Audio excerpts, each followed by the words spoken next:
Salutations all, this is Juiciest Slice, here to discuss what I consider a weirdie but an exceptional goodie, a now classic that evidently almost the entire world deemed too outlandish to even exist upon its release on April 7th, 1960, the crafty psychological knife-kill horror thriller. Ah, hey, Peeping Tom, eh? That's right, Peeping Tom. Thank you to anyone taking the time to check this out. I deeply appreciate it. Preceding Psycho by a couple of months and traversing some of the same deviant and violent territory, the master Alfred Hitchcock got a pass, while Michael Powell wasn't so lucky, only gaining recognition for his groundbreaking work when it was too late to save anything but his reputation. Some point to it as the inaugural slasher film. The movie that started the slasher craze. Halloween, Texas Chainsaw Massacre, Last House on the Left, or Psycho. Psycho! None of the above. Peeping Tom, 1960, directed by Michael Powell. Which in some ways is true. Many elements have been homaged and or ripped off ad nauseum, sometimes glaringly.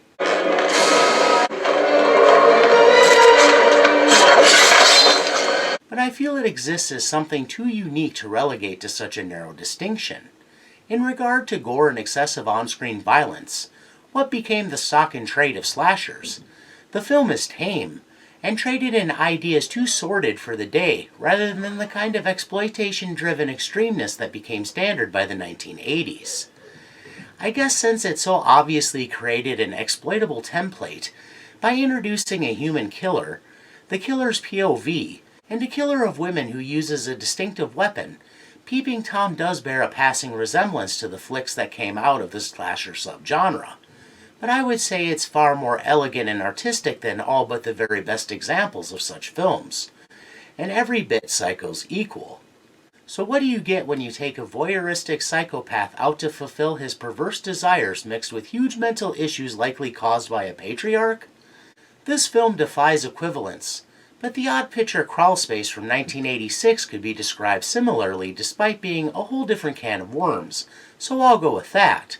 But if you look back to the year the Soviets launched Sputnik into orbit, Muhammad Ali won an Olympic gold medal under his original name Cassius Clay, and John F. Kennedy won the US presidency, you get the ahead-of-its-time character study and misunderstood masterpiece of twisted terror, Peeping Tom.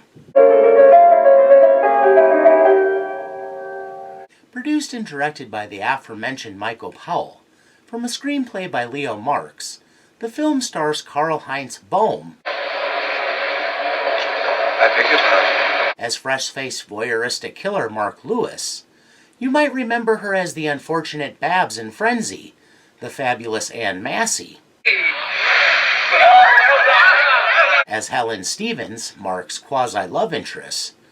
Seasoned actress Maxine Audley. You must be very proud of your daughter, Mrs. Stevens. As Mrs. Stevens, Helen's blind mother and a fair woman of the bottle. Internationally renowned ballet dancer Maura Shearer. How's my favorite stand-in today, huh? Standing it. As Vivian, a stand-in who falls prey to Mark. A British actor who would go on to also deal with a schizo, Jack Watson. What time did you arrive home last night, Mr. Lewis? As Chief Inspector Gregg. In only his second film role, Nigel Davenport. Gotcha. Nice job. As Sergeant Miller. Veteran of many television roles, Brenda Bruce. It'll be £2. As Dora, a streetwalker Mark murders. An actress prominent during the British New Wave, Shirley Ann Field.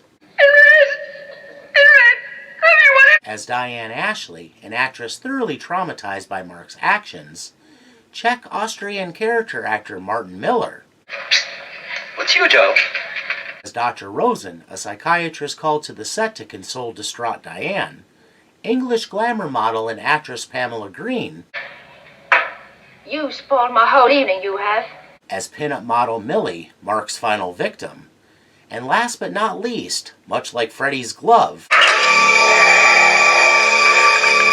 one of the greatest penis surrogates in film history, the tripod leg Spike.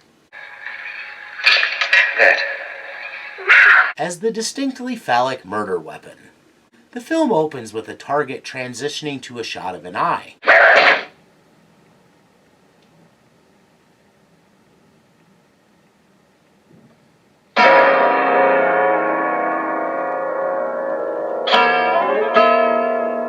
instantly telling us what's deemed important.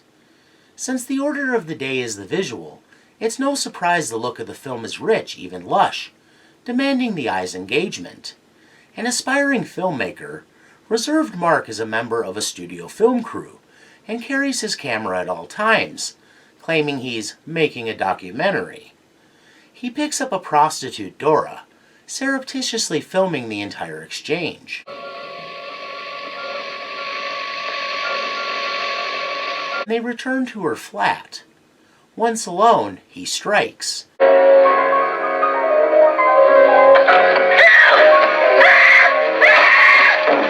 And records her murder so that he can go home and revel in what he's captured.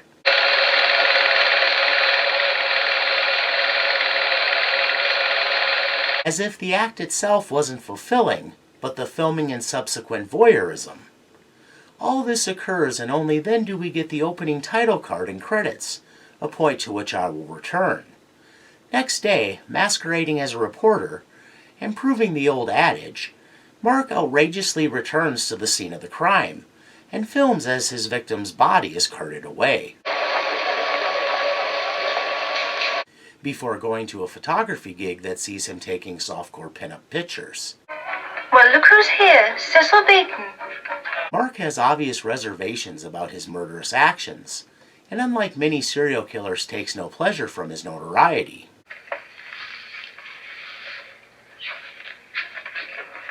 When you consider it was such a suppressed time, even simple nudes or body photos were so taboo.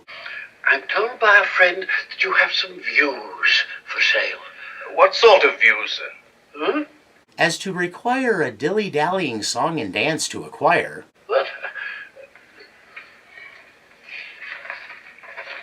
This sort, sir? And to preserve one's upright standing, total concealment had to be observed. His perversions must be particularly vexing and confusing. During a pinup shoot, Mark is confronted by the visage of a model with a facial deformity. She said she was told he needn't photograph her face. Enraptured in an instant, his response is telling. I want to. What about the customers? And he chooses to film her with his camera instead of merely taking still images, seeing only her radiant eyes. Later on, glimpsing in Helen's apartment, something he does often, Mark is caught spying on her 21st birthday party.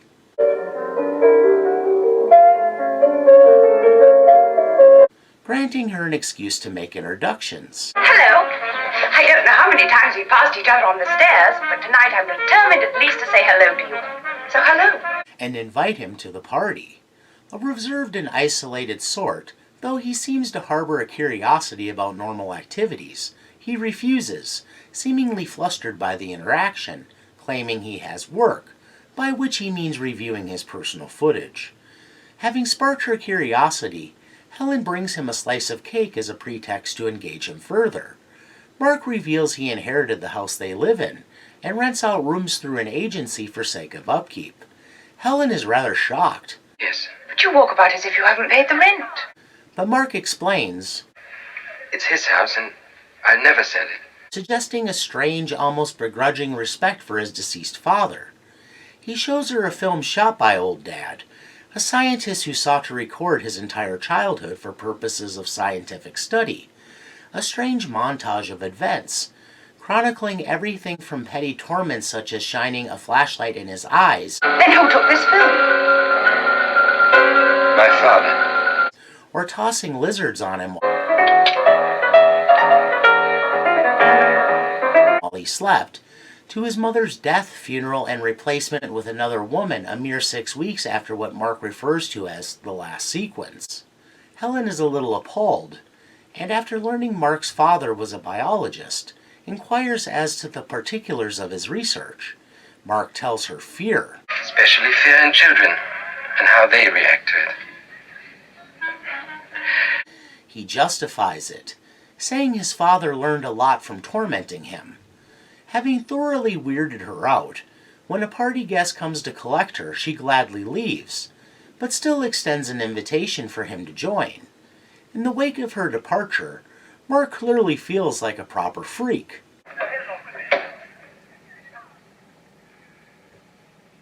and soon proves it when he enlists stand-in Vivian for what she thinks is harmless filming, The silly bitch! only to carry on with his personal project, what will prove quite the setup. At the studio, Mark only cares about creating his shot. Vivian dances around the set blithely, unaware of the danger she's in, even when Mark lays it out. He wants to kill you. Regardless of consequences. Plain as day. And just to kill you isn't enough for him. I guess because he's so mild-mannered, she views him as harmless, and just too trustworthy to suspect of ill intent. Vivian soon learns the error of her assumptions. Meanwhile, Helen's mother has good reason to be suspicious of Mark, pointing to his stealth. I don't trust a man who walks quietly. Since the Night Stalker Richard Ramirez used this sneaky quality to wreak havoc, I'm not being entirely facetious. Why don't we make him a present of that window? Though obvious puppy love on display, I would consider the stalkerish behavior more vexing. He practically lives there. Despite her mother's reservations, Helen is intrigued by Mark and pursues him, feeling he will be useful because she is writing a children's book concerning subject matter right up Mark's alley. About A magic camera and what he photographs. He is extremely excited and immediately volunteers to photograph what Helen says the publisher believes are impossible photos to stage. He is undaunted, and they agree to go on a date to discuss specifics.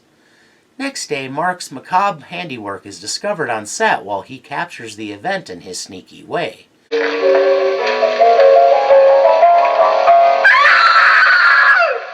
An incident he orchestrated for his film.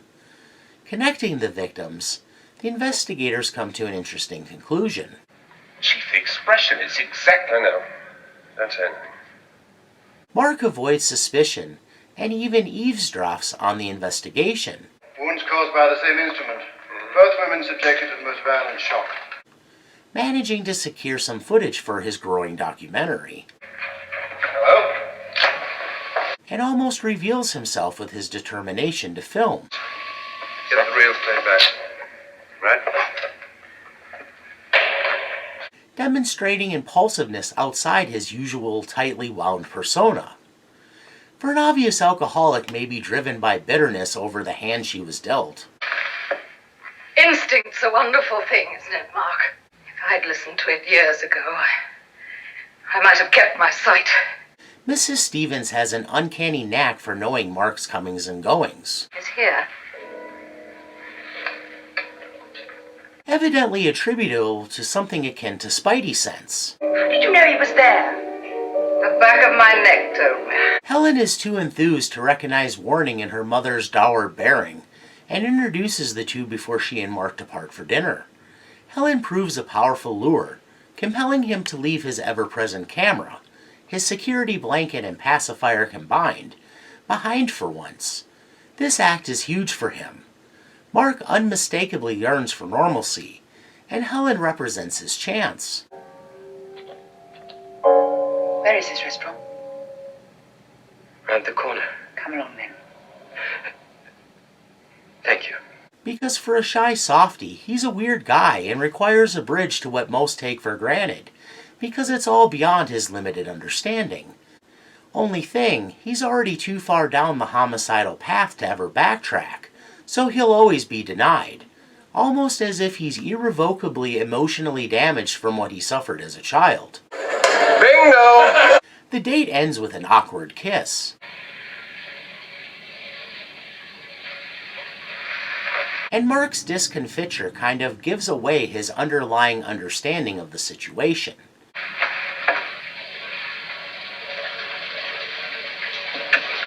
Next we see him, he's working on his film, only to discover Mrs. Stevens in his studio, This is one room I expected to find locked.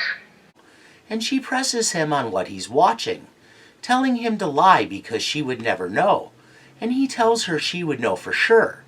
He is devastated to see his murder footage isn't up to snuff, It's no good. I was afraid it wouldn't be. What? The lights fade too soon. Due to a lighting issue, and tells Mrs. Stevens he will need to find a new subject. You're probably thinking Helen's blind, likely drunk mama is in for it now.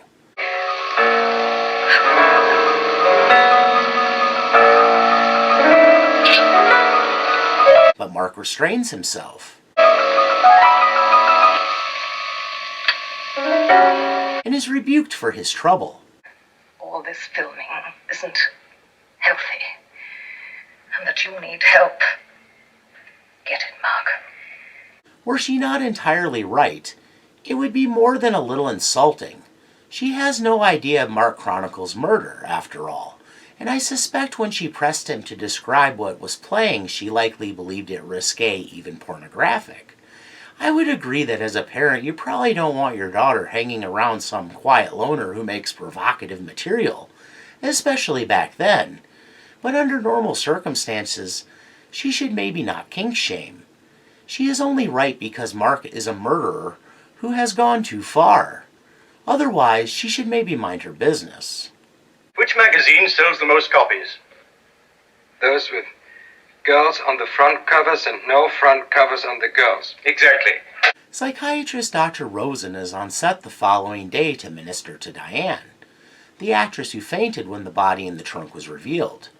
By chance, he and Mark speak, and Mark asks if he knows of his father. Of course I knew him. He lectured to me, an extraordinary man. Brilliant, quite brilliant.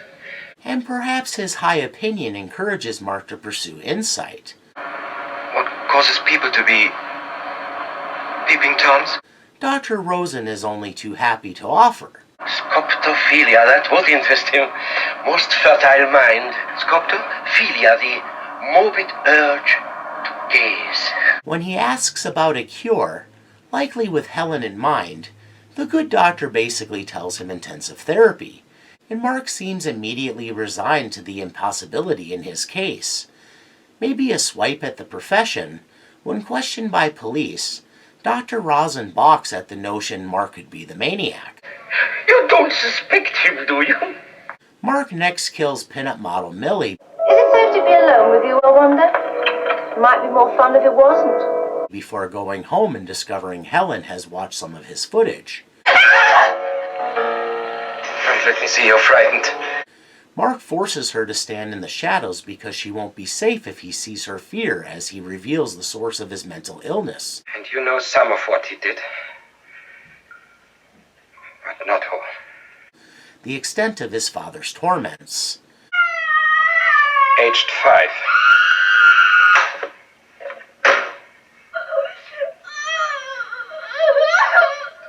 Aged 7.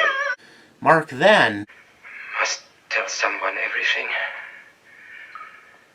Sorry it has to be you. seems desperate. Do you know what the most frightening thing in the world is? It's fear. So I did something very simple. For her to understand. When they felt the spike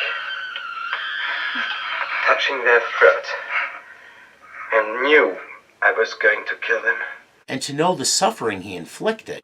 I made them see their own terror as the spike went in.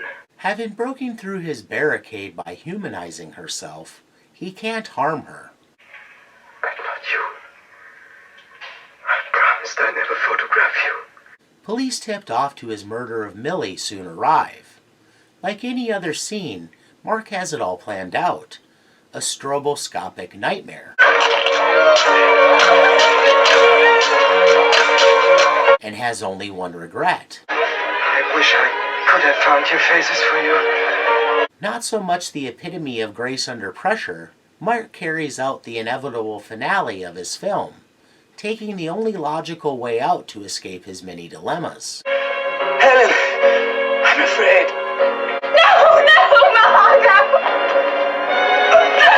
And ends his life before the face of the camera. And I'm glad. I'm afraid. The grand finale of his documentary.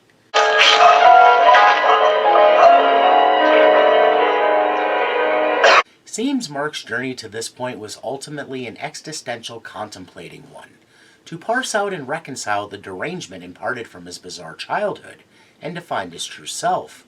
And the paradox he discovered at his core was so confounding, so terrifying.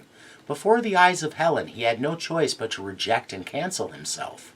Because the good part of him, the part that fawned over her and saw beauty in the deformed model, couldn't stand for what the bad part, the monster filmmaker seeking to capture fear in its purest, most unadulterated form, would continue to do if given license. Something over which Mark had no control other than to permanently shut down production, because in the end both sides were one and the same. This distinct self-awareness was his undoing. Wherewithal granted him enough perspective to hate being a monster, to hate himself. As a reel plays, Mark's father gets the final say as the film ends. All right. Don't be a silly boy. There's nothing to be afraid of. So what's Peeping Tom getting at in its glaring, bald-faced way that got it automatically reviled, despised, condemned, and outright hated? Evidently, insults over critical appraisal were the order of the day upon release. Reviewer David Hill wrote, "The only satisfactory way to dispose of Peeping Tom would be to shovel it up and flush it swiftly down the nearest sewer," proving he was never able to look beyond the so-called immoral content he found offensive, to the layered story of a man driven by compulsions he himself finds unseemly, who is ultimately undone by the extremeness of his fetishism, something likely imparted to him by his father's mistreatment. The film has undergone a much-deserved critical reassessment, and particular attention has been paid to its psychological complexity, and how the voyeurism aspect spills over onto the audience who are made voyeurs by viewing. I suppose I can see why critics would take exception. The film puts the viewer firmly in Mark's shoes and makes us walk his dark path with him. There is a depth to Mark not often seen in vicious murderers, displayed by his desire to change, his inability to harm Helen, and his treatment of the scarred model. Only he's so caught up in the vortex of his mental illness he's inescapably trapped. That interlude also showed his aptitude for recognizing beauty and ugliness, which is what the film asked the audience to do in regard to Mark. The problem was maybe that Mark was too aware of his actions to be put in the sympathetic light the film dared to bask on him, by showing him to be a sick human being, but a human being nonetheless. But he is far from a normal one is the point. Mark's youth put a wedge between him and everyone else, and made him an alien mostly separated from others, while having integrated enough to walk amongst society unnoticed, despite his inward otherness. This is a point the critics seem to miss.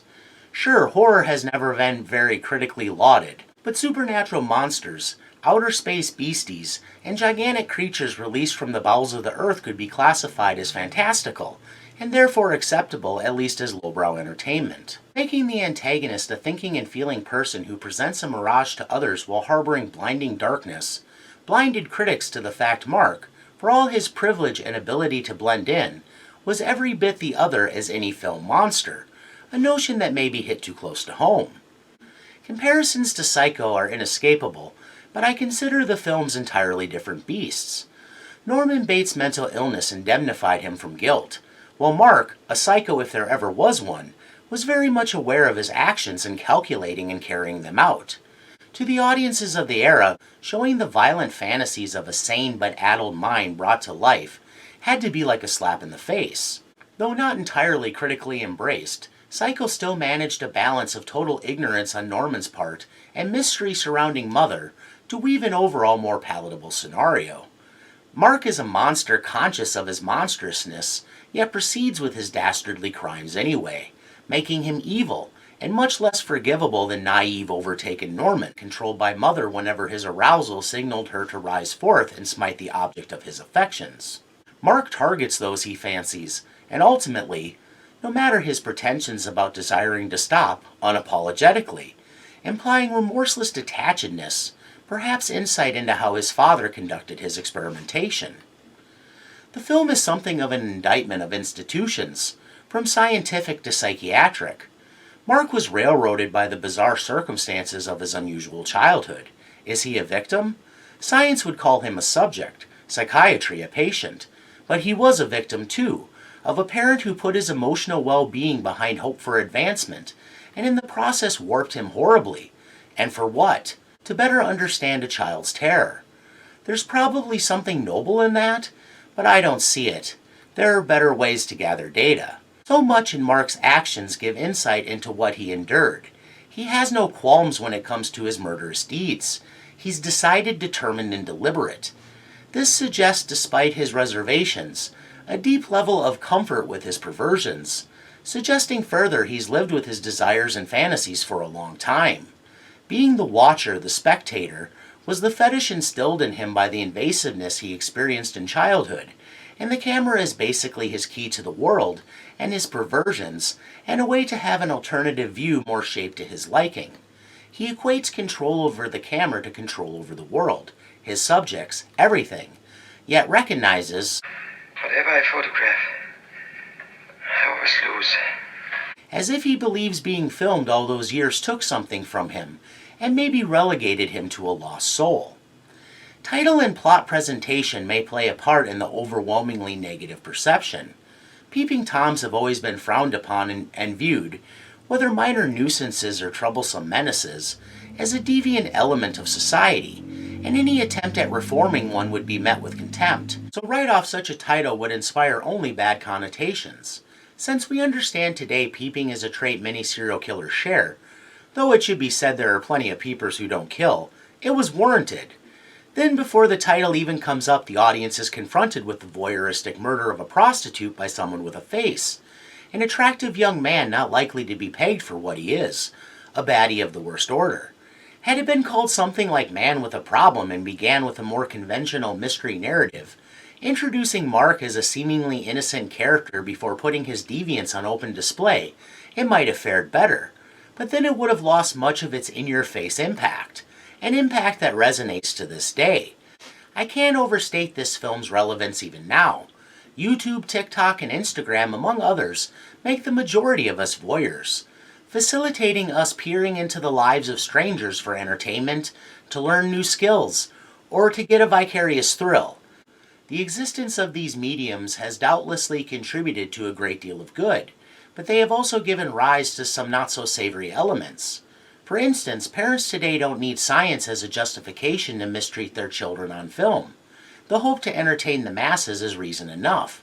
With family channels existing in which children are pranked so cruelly they are doubtlessly emotionally damaged purely for views.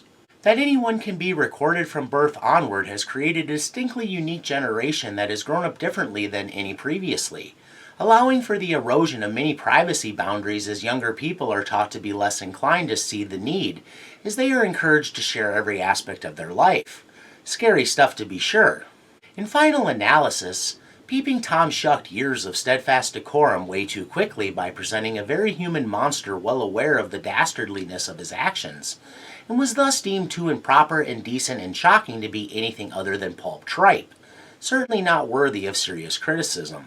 The critics seem to hold particular scorn for the film daring to portray a human villain as multifaceted, even likable, but also as a pitiable man in spite of the horrific side of his nature. Today this way of thinking is considered antediluvian for good reason. Mark is no anti-hero. There's nothing in his crimes to be praised. He can't be rehabilitated. But as a character he's a fascinating glimpse into a broken man driven to horrendous acts by overwhelming fetishes. Something especially weird when you consider he likely died a virgin. This film might also be saying something about scientific overreach.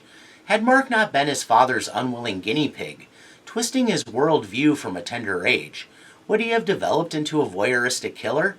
It would be disingenuous to say it had no bearing on his trajectory.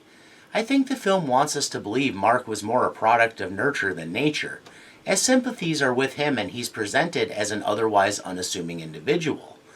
Dr. Rosen opines, He has his father's eyes. What does he mean? Literally?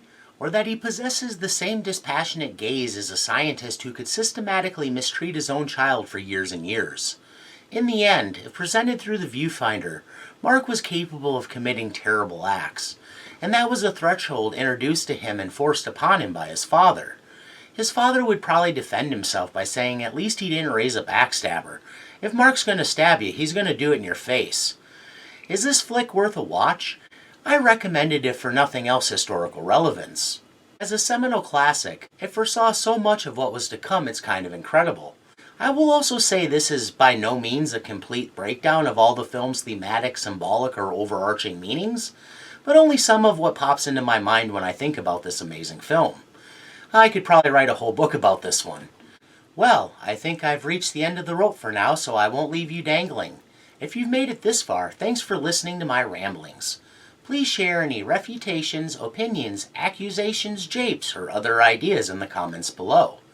And please join me next time when I explore the unspecified motivation of Final Exam's nameless but not faceless killer. And just remember, if you can see yourself in the picture, you should probably run. Bye now.